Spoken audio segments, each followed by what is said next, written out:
Hi guys, my name's Steve Cridge and I'm the Assistant Technical Manager here at Venue Cymru Theatre and Conference Centre in Llandudno. You've sent in loads of questions now to the A School project and I'm here to answer all of your questions for you. So the first question is, what is a typical day like Backstage, and does it differ from having a one-night show to a week-long production?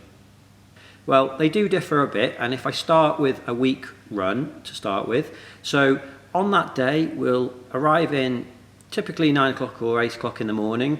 We'll meet up with the touring production manager and the touring crew. We'll all have a brief of what we're going to be doing, talk through all of the different elements of the fit-up that we'll be doing and unloading the trucks.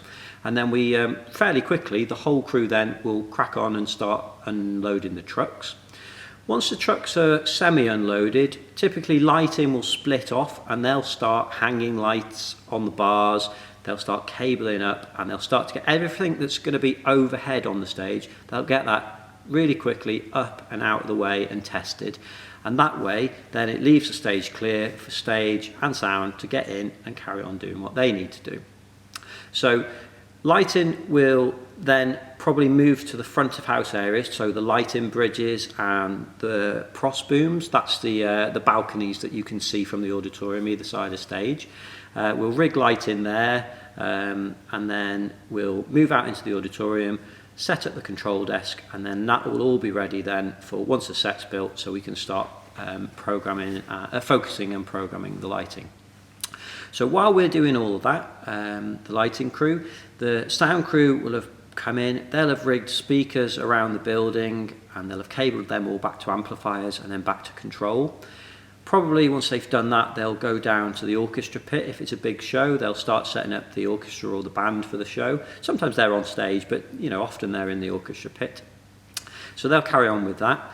And while that's happening, the first thing stage tend to do, if it's a big show, is they'll bring in the show floor. So they'll screw that down onto our stage floor, and then they'll start flying all the scenery out and building some of the set. Now, I say flying the scenery, they hang the scenery onto the same bars that the lighting bars are on, and that's all counterweighted.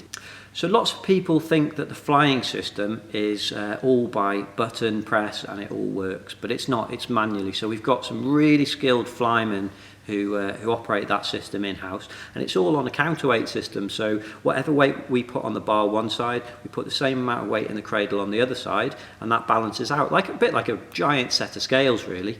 So that'll happen, the scenery will fly out of the way to storage for now, and then the stage guys will hang some more cloths, and then they'll probably then head out and start bringing in extra scenery that's going to be pushed around on stage or freestanding on stage before they start bringing in things like wardrobes, wig ovens, washing machines, all of the extra stuff that comes in off the trucks. So stage are doing that. Then the wardrobe team might come in the afternoon. They'll start laying out the costumes in the quick change areas that stage will have built. And while that's all happening, the lighting crew then have been able to come out to the front, focus lights from the bridges onto all the different set pieces, and then these days we're using a lot more moving lights, so the lighting program will have programmed all the presets for them, and that'll all be done.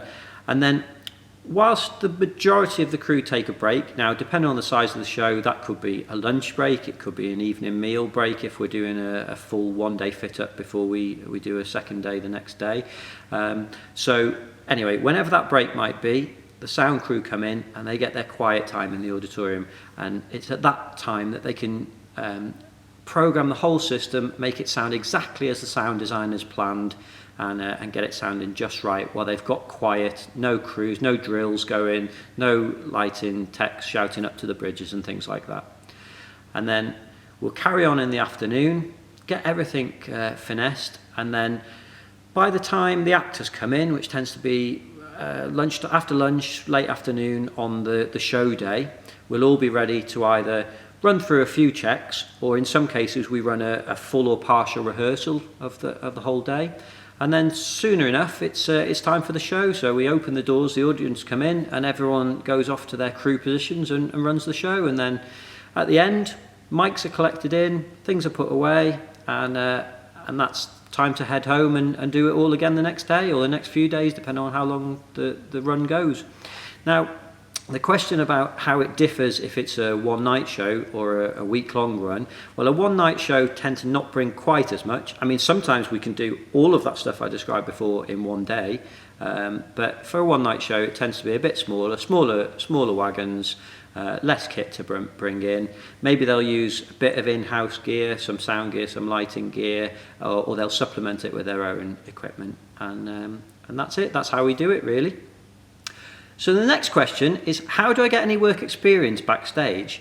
Would you recommend any college or training courses or university, or are there any apprenticeships available?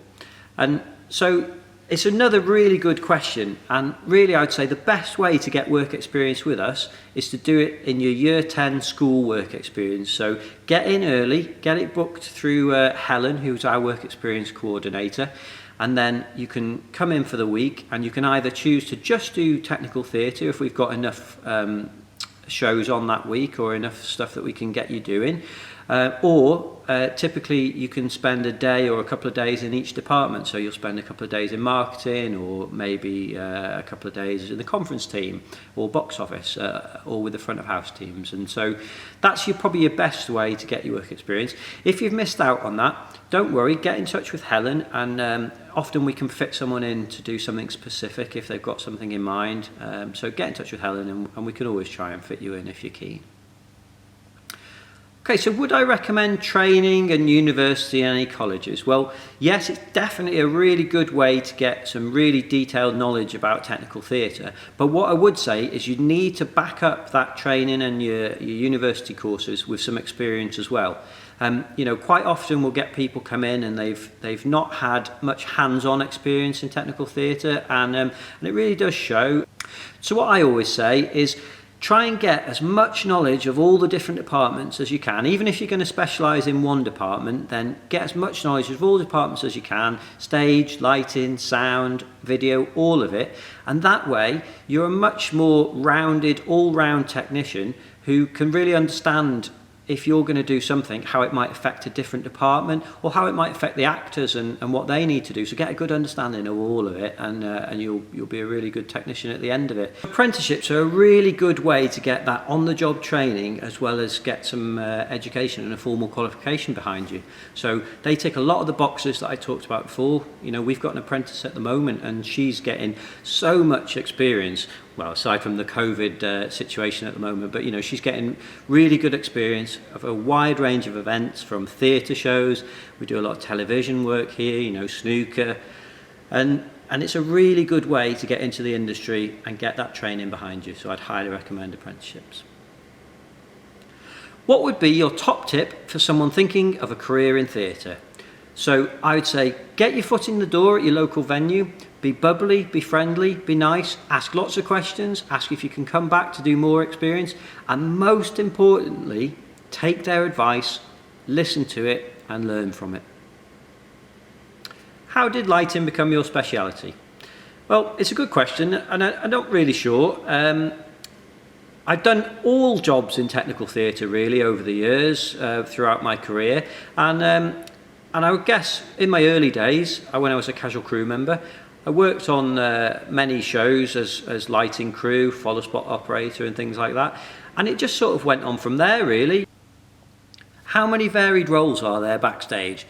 Well, really, there's loads. There's too many to list. I'll list a few. You've got stage managers, you've got lighting technicians, you've got sound technicians, you've got operators, you've got programmers, follow spot operators, flymen, you've got wigs people, wardrobe, dressers, stage doorkeepers. You've got loads of different jobs in technical theatre and events. So if you've got a real passion for it, then you're definitely going to find a job that really suits you in the industry. How did you light the building in red this week? Well, it's a really good question. We put lots of lamps outside, we put lots of lamps uplighting in windows, across foyer spaces. We coloured them in red gels, we put some LEDs in red. All of the ones outside were inside lights, which we put outside. It didn't rain, and that's why the building looked really good. How do you work out who does what backstage? Well, sometimes it's random, sometimes it's people's actual job title, sometimes it's based on experience, and sometimes people are more suited to certain jobs. And finally, Paul asks, why did the chicken cross the road?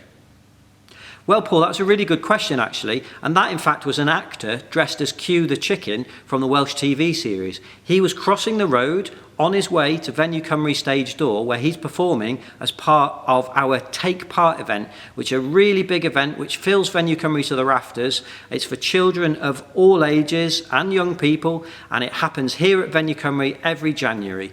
This year might be slightly different because of the circumstances, but look it up on the internet when details are released, and we'll look forward to you all taking part.